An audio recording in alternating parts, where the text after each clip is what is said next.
বন্ধুরা কেমন আছেন সবাই? আশা করি সবাই ভালো আছেন। আমাদের আজকের গল্প নারী পর্ব 4, লেখিকা মাহফুজা মনিরা। অতসী চোখ মেলতে ঝপাং করে একগুচ্ছ পেলব রৌদ্র তার চোখের ভিতর ঝাঁপিয়ে পড়ল।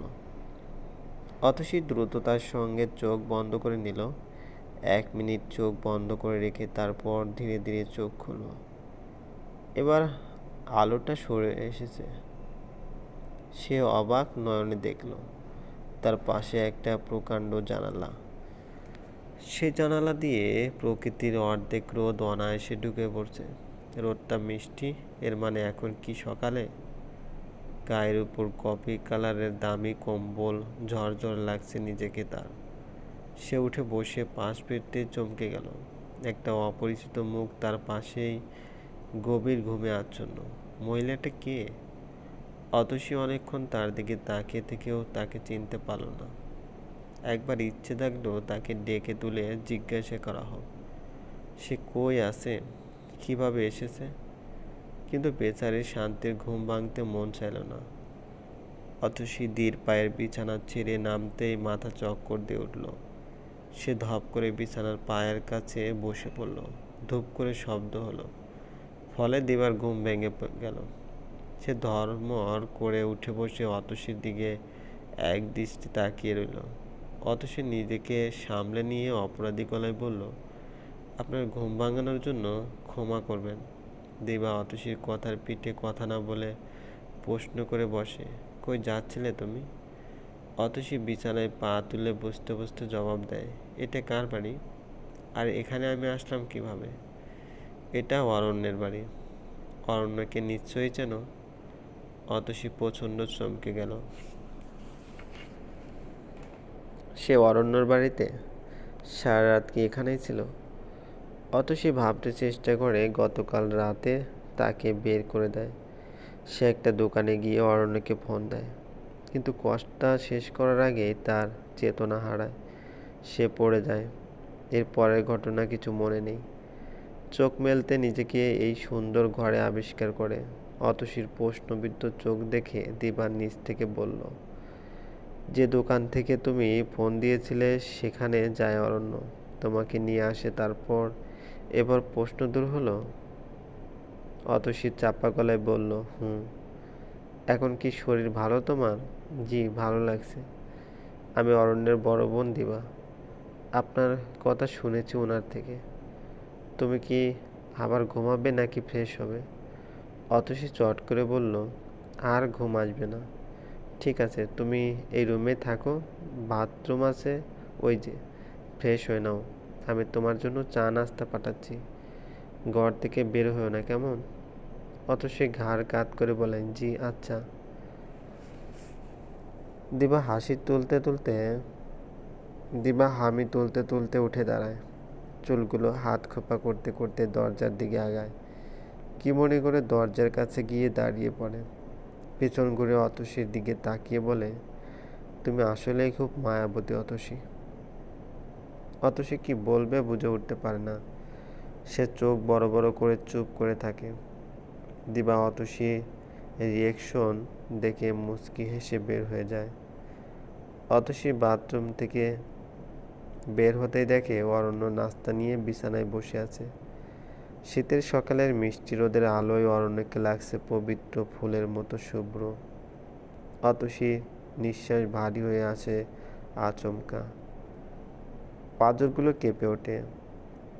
এত কেন ভালো লাগে এই ছেলেকে তার? এই ছেলের মধ্যে কি কোনো চুম্বক আছে? নিশ্চয়ই আছে, নয়তো এত কেন টানে অতসীকে নিজের দিকে? অতসীকে এক দৃষ্টিতে তাকিয়ে থাকতে দেখে অরণ্য ডাক দিয়ে উঠল, এই যে। অতসী হালকা নড়ে অস্ফুট গলায় বলল, অনন্তকাল কি বাথরুমের সামনেই দাঁড়িয়ে থাকবেন? এদিকে আসেন, চাটা ঠান্ডা হয়ে যাচ্ছে। অতসী বিছানায় গিয়ে বসে। অরণ্যের দিকে তাকিয়ে মিষ্টি করে হাসে। অরণ্য ঠোঁটে চমৎকার হাসি ফুটিয়ে জিজ্ঞেস করে, শরীর কেমন? আলহামদুলিল্লাহ। যাক, ভালোই লাগলেই ভালো। গায়ে ব্যথা কতটুকু? সহ্য করার মতো ব্যথা। জ্বর জ্বর ফিল হচ্ছে? নেই। দ্রুত সুস্থ হয়ে উঠবেন আপনি। অতসীর অসুস্থ হচ্ছে। সে চোখ সরিয়ে অন্যদিকে তাকিয়ে বলল, ধন্যবাদ আপনাকে। আপনি না থাকলে আমার যে কি হতো। ধন্যবাদের কিছু নেই অতসী। আমার মধ্যে মানবতা একটু হলেও আছে। এবার কথা থামিয়ে নাস্তা করে নিন। চাটা একদম ঠান্ডা হয়ে গেল কিনা কে জানে। অতসী ঠোঁটে হাসি ফুটিয়ে বলল, ঠান্ডা চাও চলবে। ওকে, তাহলে খেয়ে নিন। আপনি খেয়েছেন? হ্যাঁ, আরও আগেই। অন্য সময় হলে অরণ্যের সামনে লজ্জায় অতসী কিছু মুখে তুলতে পারত না, কিন্তু এখন পরিস্থিতি ভিন্ন।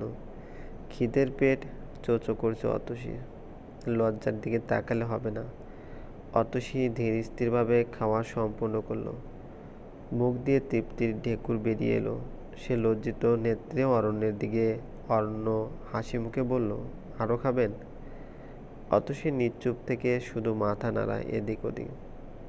ঠিক আছে, আপনি বসেন, আমি আসতেছি। অরণ্য প্লেট গ্লাস নিয়ে চলে যায়। খানিক বাদে ফিরে আসে। অতসী নিজ জায়গাতে চুপ করে বসেছিল। অরণ্য অতসীর মুখোমুখি বসে বলল, তৈরি হয়ে নিন আপনি। অতসী অবাক হয়ে বলল, কেন? আবার এক বন্ধু ডাক্তার, ওর চেম্বারে যাব। আপনাকে নিয়ে যেতে বলেছিল। আপনি আমার জন্য অনেক কিছু করেছেন। আর কিছুই করতে হবে না, আমি চলে যাই। কোথায় যাবেন? যেদিকে দু চোখ যায়। এই শহরে মেয়েদের জন্য সর্বদা কাজ আছে। অরণ্যের গলা কঠিন শোনালো। ফালতু কথা বাদ দিয়ে রেডি হন। 5 মিনিট পর এসে আপনাকে নিয়ে যাব। অরণ্য উঠে দাঁড়ায় আর তখনই রফিক সাহেব হুড়মুড় করে রুমে ঢোকেন। ওনার আকস্মিক চলে আসায় অতসী ভয় পেয়ে কেঁপে ওঠে। অরণ্য চোখ বড় বড় করে তাকায়। রফিক সাহেব ঘৃণিত চোখে অতসীকে একবার দেখে। অরণ্যকে আদেশ করেন, এক্ষুনি এই মেয়েকে আমার ঘর থেকে বাহির করো। রাত ছিল বলে কিছু বলিনি, তোমার বেয়াদবি সহ্য করেছি। এখন আর এক মুহূর্তে এই মেয়েকে আমি সহ্য করব না। ওকে বিদায় করো এক্ষুনি, মানে এক্ষুনি। অতসী মাথা নিচু করে ফেলে। তার চোখ ছলছল করে উঠছে। নিজেকে এতটা অসহায় লাগছে তার। একটা শক্ত ছাদ তার কপালে জুটল না। সব জায়গাতেই নর্দমার ময়লার মতো ভাসতে ভাসতে জীবন পার করলো। দিবা রফিক সাহেবের পিছে এসে দাঁড়িয়েছে। বাবা, কি লাগাইছো? তুমি যাও তো এখান থেকে। আমি যাব? তার আগে তোর ভাইকে বল এই মেয়েকে বাইরে রেখে আসতে। তুমি আগে যাও তো বাবা, পরেরটা পরে দেখা যাবে। পরে দেখা দেখির কিছু নাই। ওকে এক্ষুনি বের করে দিবি, ব্যাস, আর কিছু জানি না।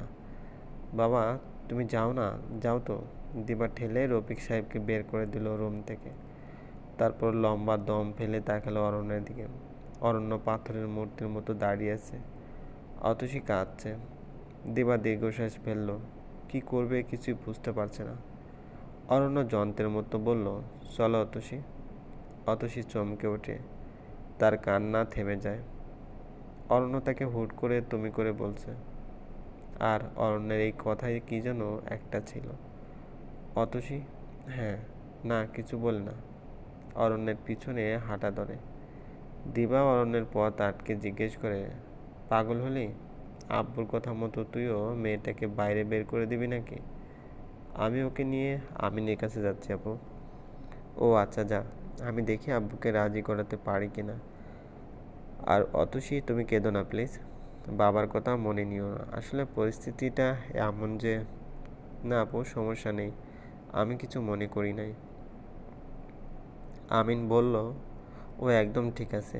শরীরে ব্যথা আছে, কিন্তু ওগুলো ঠিক হয়ে যাবে দ্রুত। আর কপালে ড্রেসিং করতে হবে না। কপাল ফাটেনি, একটু কেটে গেছে সামান্য। মলম লাগালে ঠিক হয়ে যাবে। অরণ্য স্বস্তির নিঃশ্বাস ছাড়ল। অতসীকে বলল, তুমি চা খাবে? অতসী ঘাড় নেড়ে জবাব দেয়, না।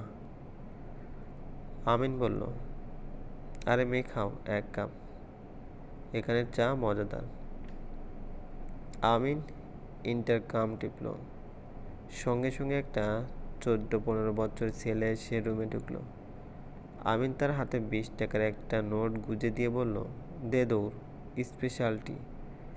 ছেলেটা মাথা নেড়ে প্রায় ছুটে ঘর থেকে বেরিয়ে গেল। অরণ্য বলল, অতসী তুমি বসো, চা এলে চা খাও, আমি আমিনের সঙ্গে কিছু কথাবার্তা বলে আসি। আমিনের আমিনের চেম্বার ঘরটা দোতলায়, নিচতলায় একটা দোকান, তবে সেটা বন্ধ হয়ে আছে। বেশ কিছুদিন যাবৎ দোকানের মালিক গ্রামের বাড়ি গিয়েছে। ওরা এসে সিঁড়িতে দাঁড়িয়ে কথা শুরু করে। অরণ্য কেমন করা একটা গলায় যেন বলল, আমি অতসীকে বিয়ে করতে চাই। অরণ্যের কথা শুনে আমিনের ভ্রু কুঞ্চিত হয়। সে বিস্ময় গিলে বলে, কি বলছিস এসব? ঠিক বলতেছি। তাহলে প্রিয়া? ধুর প্রিয়া, প্রিয়া আমার লাইফের একটা বাজে চ্যাপ্টার। ওটাকে আমি ক্লোজ করতে চাই বলেই অতসীকে বিয়ে করতে চাই। মেয়েটা একদম একা, ওর এই পৃথিবীতে কেউ নেই। ওকে যে ভালোবাসবে, মেয়েটা তাকে ওর সবটুকুই ভালোবাসা নিংড়ে দেবে। তা ঠিক, কিন্তু কি কিন্তু? একবার অতসীর জায়গায় নিজেকে ভাবতো। মেয়েটার দিকে তাকালেই আমার মায়া হয়। আমি ওর বয়সে আমার বোন মায়ের হাতে ছাড়া খেত না। আরও অতসীর মতো আরও কত মেয়ে আছে আমাদের সমাজে। এখন কি সবাইকে উদ্ধার করতে সবাইকে বিয়ে করবি? না, সবাইকে বিয়ে করব না। যদি অতসীর মতো মেয়ে আরও থাকে, তাহলে আমার মতো কেউ না কেউ থাকবে। ওরা বিয়ে করবে, ওরা এক একটা মেয়েকে অন্ধকার থেকে তুলে আলোতে আনবে। আমিন হাঁপ ছেড়ে বলল, তোর সাথে তর্কে জিতা ইম্পসিবল। আমি তর্ক করছি না, জাস্ট লজিক বোঝানোর চেষ্টা করছি। আমাকে আর বোঝাতে হবে না কিছু, আমি বুঝে গেছি। অরণ্য চোখ পিটপিট করে বলল, কি বুঝে গেছিস? আমি রহস্যময় হাসি দিল একটা, বলল, কিছু না।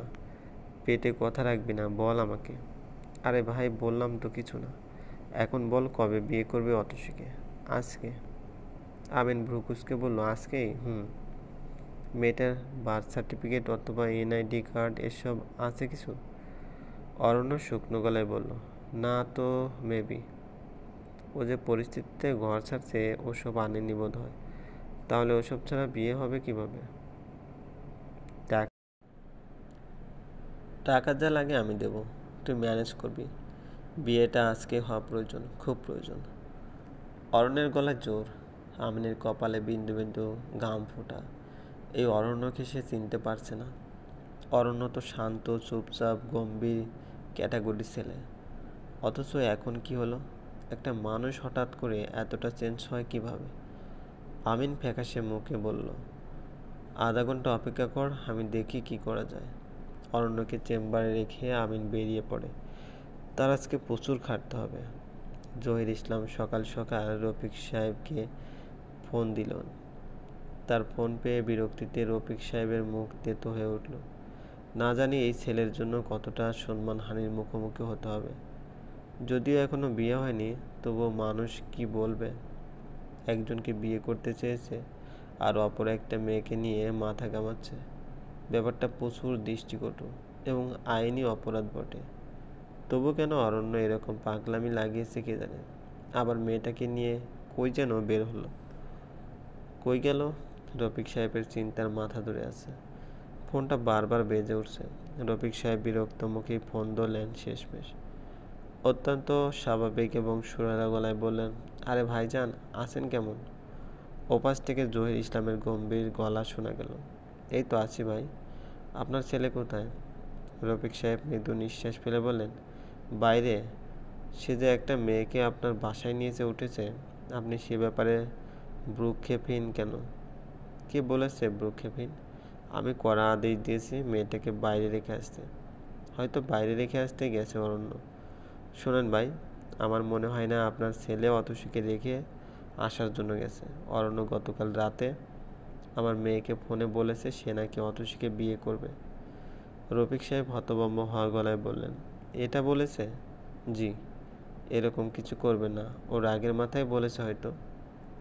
আমাদের বাড়ির মেয়েকে নিয়ে আমরা যা ইচ্ছে তাই করব, তাতে আপনার ছেলের রাগ হওয়ার দরকারটা কি? রফিক সাহেব আরও হতভম্ব হয়ে গেলেন। ক্ষীণ গলায় জিজ্ঞেস করলেন, অতসী আপনাদের বাড়ির মেয়ে? জহির ইসলাম অস্বস্তির সঙ্গে বললেন, হ্যাঁ। তাহলে সেদিন তাকে কাজের মেয়ে হিসেবে পরিচয় দিয়েছিলেন কেন? সেটা আপনার জানার বিষয় না। আপনাকে শুধু এতটুকু বলে রাখি, যদি অরণ্য আমার মেয়ের সঙ্গে বেইমানি করে তবে তার ফল খুব খারাপ হবে এবং আপনাদের সবাইকে তা ভোগ করতে হবে। রফিক সাহেব জবাবে কি বলবেন বুঝতে পারলেন না। তিনি চুপ করে রইলেন। জহির ইসলাম আবার বললেন, রাখছি। আমার কথাগুলো পরিষ্কারভাবে মনে রাখবেন। ফোন কেটে গেল। রফিক সাহেবের শ্বাস টান উঠে। তিনি প্রচুর ঘাবড়ে আছেন। শীতের সকালেও ধর ধর করে ঘামছেন। অতসী মৃদু কাঁপছে। তার গায়ে একটা সিলর কামিজ, উপরে দিবার দেওয়া একটা শাল। অরণ্য চেম্বারে ঘরে ঢুকে অতসীর কাঁপাকাঁপি অবস্থা দেখে বলল, কাঁপছো কেন? শীত করছে? অতসী মাথা উপর নিচ করল, মুখে কিছু বলল না। অরণ্য এগিয়ে সে নির্দ্বিধায় অতসীর কপালে হাত রাখল। গায়ের উত্তাপ মেপে বলল, শরীরে হালকা জ্বর আছে, এই জন্য শীতটা বেশি করতেছে। আর কিছুক্ষণ অপেক্ষা করো, ওকে। অতসী মাথা কাত করে করল। অরণ্যের স্পর্শ পেয়ে তার শরীরে উত্তাপ আরও বেড়ে গেছে। পাঁজরে পাঁজরে ভালোবাসার কাঁপন। রক্তকণা যেন বিদ্যুৎ গতিতে ছুটছে। হৃৎপিণ্ডের কাঁপনটাও বেড়ে গেছে। অরণ্য চেয়ার টেনে অতসীর সামনে বসল। তারপর সিরিয়াস গলায় নিঃসংকোচ বলল, আমি তোমাকে বিয়ে করব অতসী। অতসীর হৃদস্পন্দন এক মুহূর্তের জন্য থেমে গেল অরণ্যের কথায়। সে ফ্যালফ্যাল করে অরণ্যর দিকে তাকিয়ে রইল। মস্তিষ্ক শূন্যতা। অরণ্য আবার বলল, তোমার কষ্টগুলোকে নিজের করে নিতে চাই, তোমাকে আপন করতে চাই, আর প্রিয়াকে একটা শিক্ষা দিতে চাই। অতসী নিচু গলায় বলে, আপনি না প্রিয়াকে ভালোবাসেন? জানি না, তবে এখন মনে হচ্ছে আমি কখনোই প্রিয়াকে ভালোবাসিনি। আমি ওকে আজ অবধি আই লাভ ইউ বলিনি। প্রিয়ার সঙ্গে আমার পরিচয় ফেসবুকে। ও আমাকে কন্টিনিউয়াসলি মেসেজ দিত, আমার খোঁজ খবর নিত। আমি যখন দেখলাম ওর এসবের পেছনে অন্য কারণ আছে, তখন নিজ থেকে জিজ্ঞাসা করলাম। প্রিয়া বলল, ও আমাকে ভালোবাসে। আমি কথাটা শুনে চমকাইনি। প্রিয়ার হাব ভাবে আগেই বুঝেছিলাম যে ও আমাকে ভালোবাসে। আমি প্রথমে পাত্তা দিইনি, কিন্তু প্রিয়া আঠার মতো পিছে লাগে আমার। আমাকে এতটা কেয়ারও করে যে আমি ভাবলাম মেয়েটাকে একটা চান্স দিই।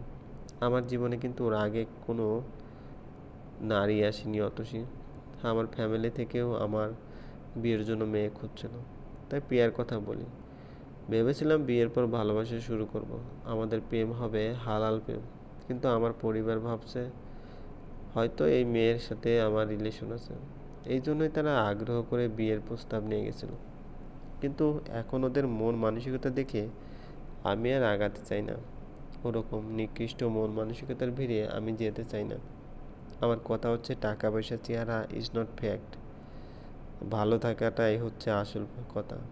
আর আমি ভালো থাকতে চাই। তোমার সঙ্গে আমি ভালো থাকবো। আমি জানি তোমার মনটা অনেক ফ্রেশ অতসী। তুমি খুব স্বচ্ছ পরিষ্কার। তোমার চোখ দেখলেই বোঝা যায় যে তোমার ভিতরে একটা কষ্টের পাহাড় জমে আছে। অতসী নির্বাক দর্শকের ন্যায় অরণ্যের কথাগুলো শুনে গেল। তার চোখ টলমল করছে পানিতে। যাকে সে এতদিন চেয়েছে সে কিনা ধরা দিচ্ছে, এও কি সম্ভব? তার কপাল এতটা সহায় হলো কীভাবে? অরণ্য ফের বলে, না করো না প্লিজ। আমি তোমার একটা উপকার করেছি, বিনিময়ে তুমি আমার একটা উপকার করো। আমার সারা জীবনের দায়িত্বটা তোমার হাতে তুলে দিতে চাই। নিবে আমার দায়িত্ব?